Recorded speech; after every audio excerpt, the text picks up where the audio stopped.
Hi, witchlings. It is Friday, March 1st. Holy cow, it's already March. Wow. Time marches on, right? So, today is Self-Harm Awareness Day. So we are starting our daily draw with our candle because as someone who used to and still occasionally does struggle with self-harm, this is kind of an important day to me. I honestly could not tell you the last time I self-harmed, but I do still very much struggle with the urge. I'm not a cutter. Never really have been. My preferred method is something else. I'm not going to go into details. I do not want to trigger anyone. So we will just suffice it to say I do self-injure. So we are going to light our candle for peace and healing for those who struggle. And I do want to remind all of you, for those of you who do not self-harm, self-injure, I want to remind you that someone who self-harms is not doing it as a way to seek attention or because they're necessarily suicidal or anything to that effect.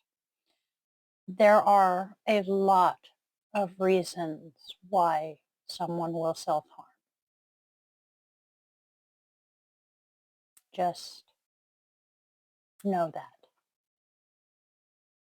With that said, let's get started for the day, shall we?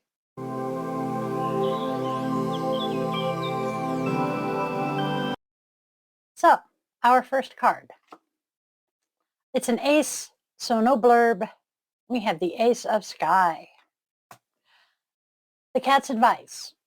This is a time when your mind is alert and perceiving clearly.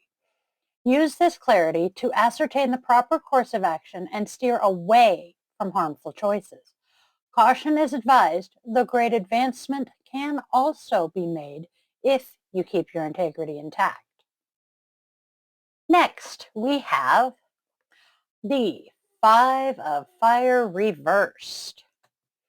The best way to learn new skills is through play, and we excel at this from an early age. Even the smallest kittens pounce, stalk, and learn the poses of aggression and submission. The tiger spirit comes roaring from tiny throats as they roughly tumble their littermates with velvet paws. It's all in good fun and will stand them in good stead when they face grown-up challenges someday. The cat's advice? Someone in this situation is out for blood rather than competing towards common goals. You need to deal with conflicts and disputes before progress can be made. And then our final card for the day is the Earth Queen reversed. Enthroned in her lush garden, the Earth Queen gathers strength from nature to protect and nurture those in her care. She is even-tempered, not easily upset or flustered, and these qualities endear her to her own clan as well as friendly visitors, whom she welcomes graciously. As a mother, the Earth Queen is always available for a cuddle, and nothing gives her more pleasure than feeding and caring for her kittens. As a mate, she is devoted and practical, sharing all responsibilities with her consort. Her highest priority is ensuring a comfortable life for her clan and herself. The cat's advice. You may be feeling exhausted from all that needs to be done every day without ceasing. The practical obligations of work and home are depleting your strength and good humor. When nurturing is only a chore, it loses so much of its virtue. Take a break and let others care for you for a while. All right, so what do the oracle cards have to say about that?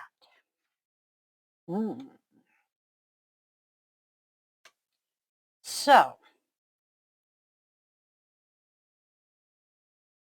with clarity and clear perception, we are having regrets. What are we regretting, I wonder?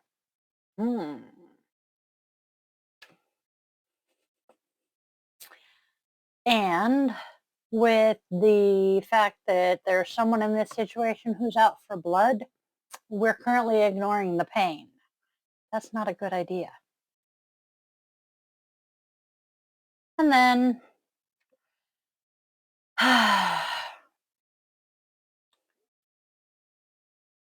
you are exhausted and you need to take a break and let someone else care for you for a while. You also need to learn to forgive. I'm thinking you need to learn to forgive yourself for needing that break. That's my thoughts.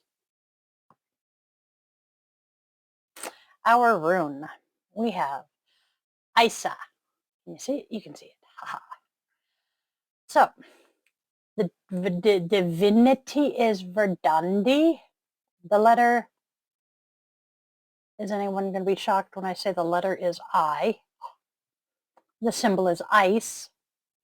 The element, ever more shockingly, is water, as ice. The tree is the alder. The plant is the stinking nightshade. The stone is a needle-shaped tourmaline. Color is black and white. And the animals are the seal and the polar bear.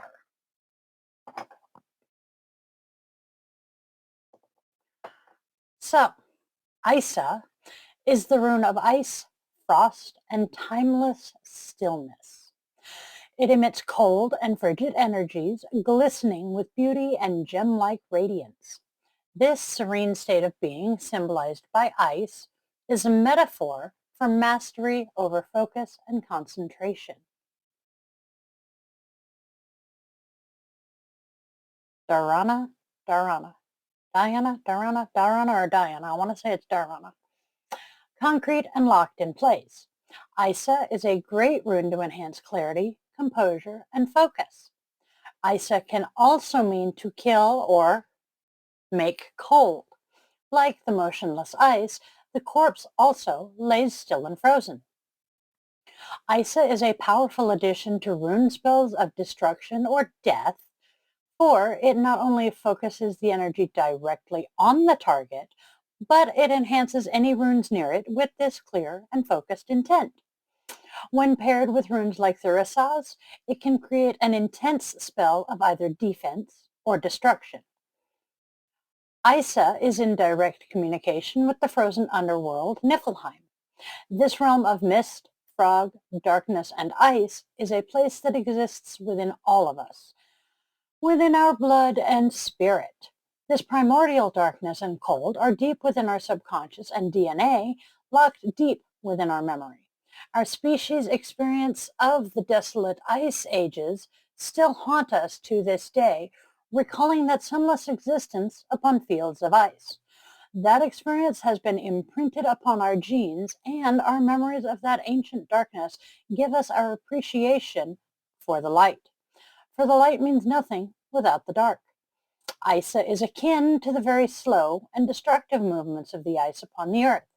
Ice appears still and calm, but it holds a ruinous power within. Ice is a slow and silent destructive force, one that sneaks up on you over years and years of steady, consistent movement. This consistency of movement shapes and carves the landscape around it, creating the vast arrays of mountains, valleys, and formations upon the land. Isa is a catalyst for memories, for it changes, locks, and transports them through time. Am I the only one seeing Aang in the iceberg when Sokka and... I can see her face.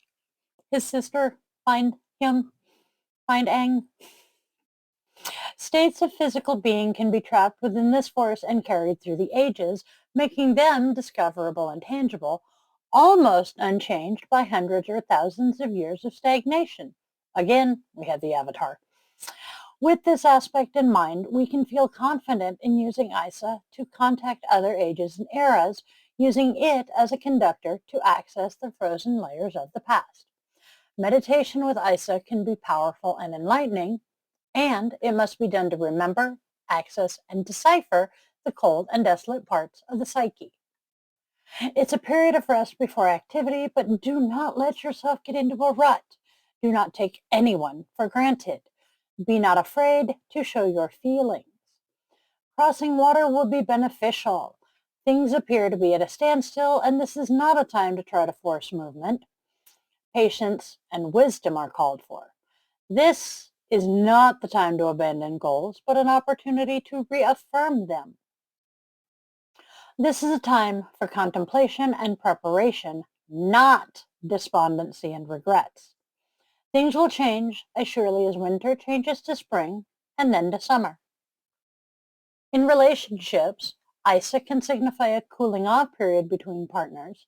It is usually accompanied by hostility, betrayal, and sometimes a break. Occasionally, the cooling off period can turn out to be difficult, accompanied by mutual recriminations and parting. Isa can also suggest that partners no longer have the same level of attraction as before. However, it does not necessarily mean that your relationship is over. It can be more like a temporary period. Be patient, and things will get back to normal. When it comes to career, Isa represents a decline in work activity as well as a suspension of your projects. You need to be able to choose wisely at the right moment for your next actions. Another possible interpretation is the deterioration of relations with colleagues or partners. In certain situations, it can also symbolize a termination of a contract. This rune can also mean that the case you are working on is futile, so you better walk away. It's advisable to switch your attention and efforts to something new.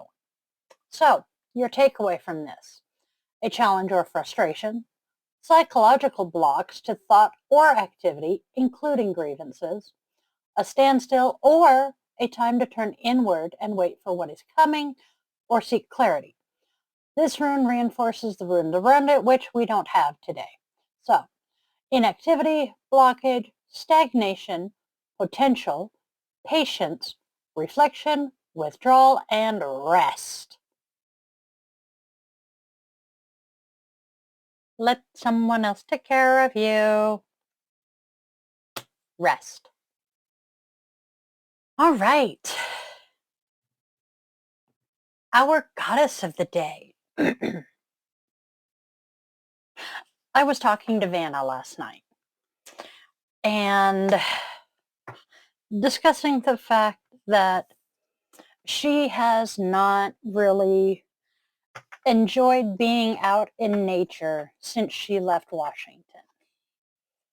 And we were discussing, being outside and enjoying being out in nature and that. And the fact that, both of us desperately need a vacation in nature. So that kind of told me that Gaia was screaming at me. And as you can see, Gaia says she is a connection to nature. She is Greek. The Roman version of her is Terra. Her mythology, born of the universal chaos that existed before everything else. Gaia is the mother goddess who created all life according to Greek mythology. The embodiment of Mother Earth herself, she created the mountains, the sea, and the sky. The sky was named Uranus, and she took him as a lover. Together, Gaia and Uranus had powerful children, the Titans, including Kronos, or time. Gaia was so in love with the world she was creating with her children that Uranus became wildly jealous. Growing tired of him, she created a sickle and gave it to her son Kronos to take care of the problem. Kronos used it to cut off Uranus's genitals. That sounds painful. When Uranus's blood fell into the sea, more children in the Greek pantheon sprang up, including the Furies, the Giants, and the Nymphs. Gaia existed prior to Zeus and all the other gods. They are the children of her children. Gaia represents wild and raw nature, and she's associated with expressing her rage through earthquakes to remind us that the earth is a living presence. The Greeks built many temples near deep chasms in the ground to connect more closely with her. Her most sacred temple was in Delphi.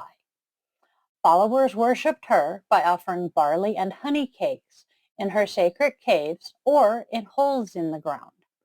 They performed these rituals before harvesting or extracting from the earth. Call on Gaia when you need nurturing support through a tough time in your life. Empower yourself through nature by going outside or simply planting your bare feet on the earth, touching grass. We also call it grounding. Mother of all living things on earth, Gaia appears before you as a sign to return to nature. You need to get grounded by reconnecting with the earth. Try planting your feet on natural ground, going on a hike, or taking a forest bath. Go back to Mother Earth for the answers you are seeking. A forest bath. Many people don't know what that is. It is pretty much exactly what it sounds like. You just go for a nice walk in the forest and just take in the sounds, the sights, the smells of just being in nature. It's blissful, let me tell you. Today's Namaste. One thing at a time. The world is now a multitasker's dream. Today, everyone has to manage scattered thoughts, ideas, and movements. Most of us are not multitaskers, though. Even a renowned multitasker will have difficulty grounding themselves in the moment. The next time you tackle your never-ending to-do list, focus on one thing. Do one task at a time and see how this allows you to be immersed in the task and the moment. So basically, this is not saying that while you're doing the dishes, you can't listen to music. While you're doing the dishes, don't watch a TV show. Don't have Netflix playing while you're doing the dishes. You can listen to music, but don't watch Netflix. Don't try to talk to your friend. Unless you're body doubling, that's a different story altogether. So, when you can rid yourself of all the other obligations while focusing on what you are doing, the task at hand will allow you to recover and rest. I chose the dishes as my example because that's one that I cannot do without something else. I have to have music or something going because trauma. That's all I'll say there. Folding the laundry, gotta have music going. Any kind of cleaning, I've gotta have music. But if I am writing an email, okay, that one, gonna turn the music off, everything, just focus on the email. Eating a meal, that's a big one. How many of us, when we sit down to eat dinner, have the TV on?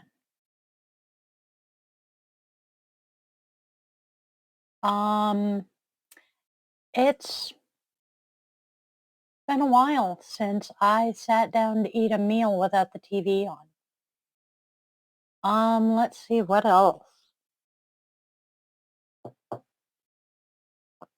Yeah, most of us, right now, I am actually not distracted. I'm doing one thing. I am completely focused on what I am doing with you guys. But that is a rare thing. Normally, I have Messenger up on the tablet here in front of me or something, and I am distracted. So yeah, moving on.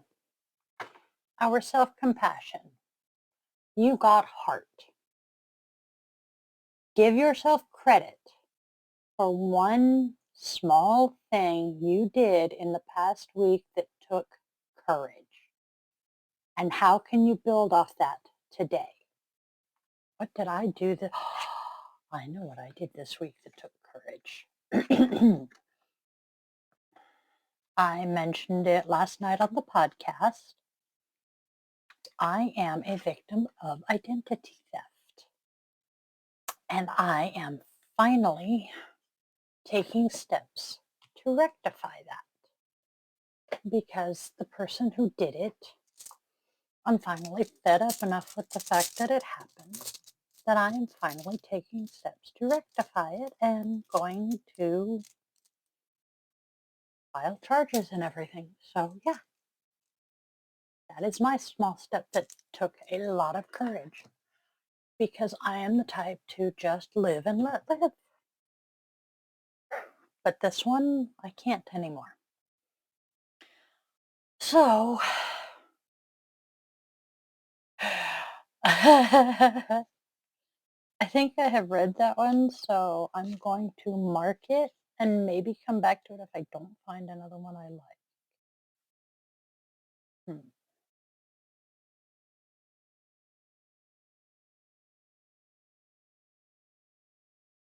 Love and trust in the space between what's said and what's heard in our life can make all the difference in the world.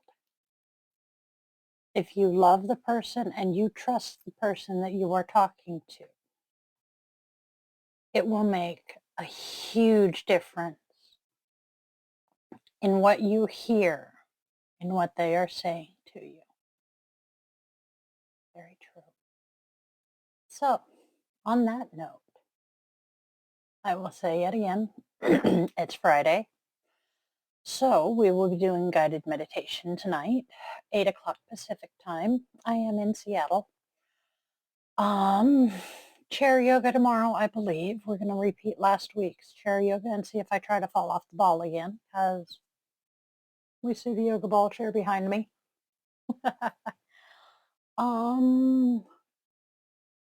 I think that's everything. So, spread love, spread joy, spread kindness. And as Will Wheaton says, don't be a dick. I love you. And I will see you all in a few hours. Have a good day.